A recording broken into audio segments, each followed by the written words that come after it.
Halo, saya dengan Dokter Gigi Winda. Saya selaku dokter gigi.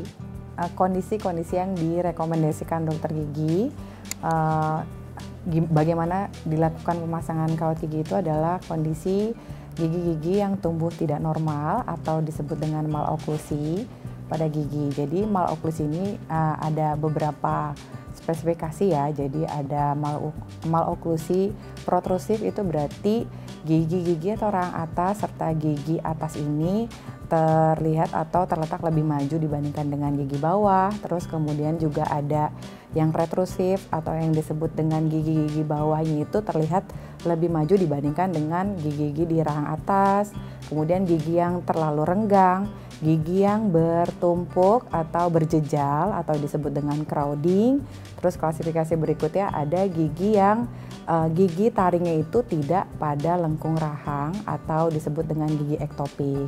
Jadi kondisi-kondisi maloklusi atau yang tidak normal seperti itu yang biasanya disarankan oleh operator atau dokter gigi dan dokter gigi spesialis ortodonti untuk dipasangkan kawat gigi atau ortodonti. Biasanya untuk pemasangan ortodonti atau kawat gigi itu dimulai dengan pemeriksaan dengan dokter gigi atau dokter gigi spesialis. Diperiksa ekstra dan intraoralnya, jadi keadaan dalam mulut, terus kemudian keadaan bagian luar mulut ya, dari mulai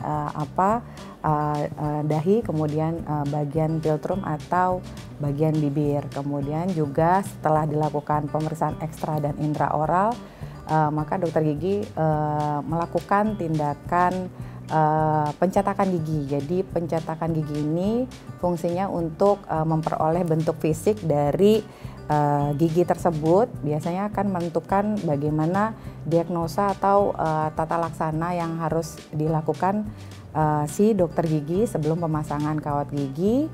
Kemudian setelah pencetakan dilakukan ronsen foto, panoramik, dan sepalometri. Jadi panoramik itu biasanya untuk melihat apakah ada kondisi gigi yang berlubang atau ada gigi bungsu yang tumbuhnya miring. Kemudian ada foto sepalometri, itu biasanya untuk menentukan diagnosa atau terapi serta koreksi yang harus dilakukan oleh dokter gigi dan dokter gigi spesialis ortodonti. Dilanjutkan yang terakhir itu adalah tahapnya pembersihan karang gigi atau scaling.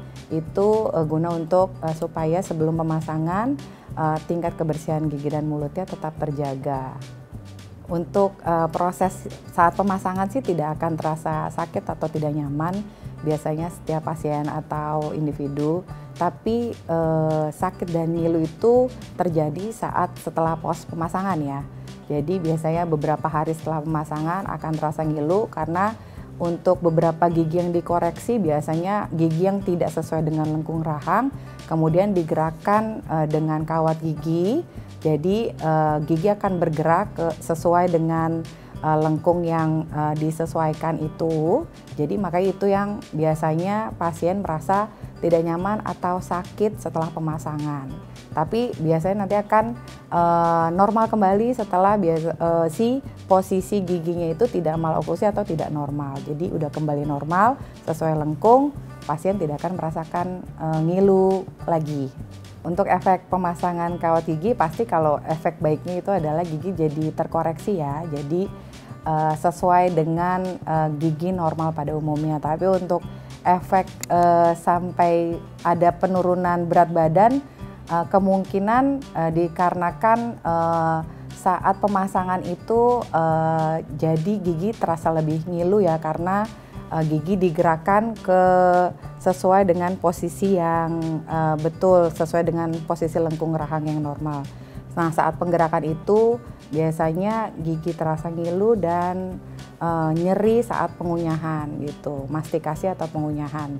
Jadi itu yang membuat pasien mungkin jadi berkurang selera makan atau tidak nyaman saat pengunyahan, jadi bisa menurunkan berat badan di si pasien. Untuk harga atau variatif ya, variatif, tentatif, dan relatif biasanya. Jadi untuk harga dari pemasangan kawat gigi itu berbeda-beda karena metode juga berbeda-beda. Jadi pemasangan kawat gigi itu ada yang konvensional dengan menggunakan karet, Terus kemudian, nah ini harga yang paling standar di pemasangan kawat gigi. Kemudian juga ada yang tanpa karet atau disebut dengan self ligating. Nah ini harganya memang bisa 2 kali lebih tinggi dibandingkan dengan harga bracket atau harga ortodonti yang konvensional.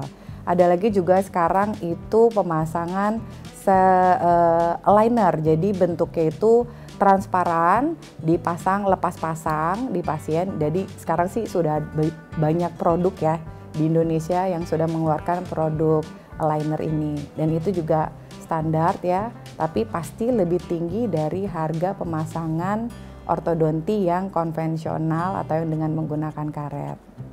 Oke, saya Dr. Gigi Winda, salam hidup sehat, sampai jumpa.